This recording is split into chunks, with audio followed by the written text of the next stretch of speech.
माळशेज घाटातील आंब्याच्या वळणाजवळ सोमवारी समोरासमोर दोन कारच्या भीषण धडकेत 4 जण जखमी झाले असून अपघातात दोन्ही वाहनांचे मोठ्या प्रमाणात नुकसान झाले आहे.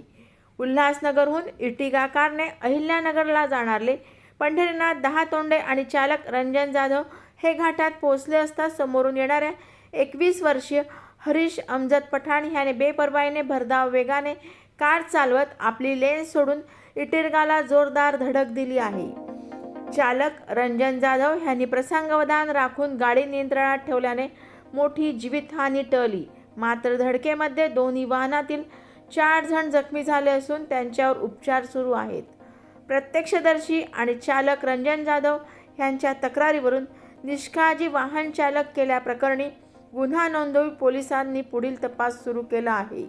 10:45 हो. मग आम्ही सकाळी जात असताना उल्हासनगरवरनं अहिल्यानगर येथे जात असताना आमची गाडी मोरुशीच्या पुढं आंब्याचं वळण आहे, त्या वळणावरती आम्ही जात असताना समोरनं XL6 गाडी आली आणि जोरदार आम्हाला धडक दिली. म्हणजे तुम्ही तुमच्या लेनमध्ये आम्ही होता? आमच्या लेनला होतो. समोरच्या व्यक्तीला त्याची गाडी कंट्रोल नाही झाली, ती डायरेक्ट आमच्या अंगावर येऊन धडकली.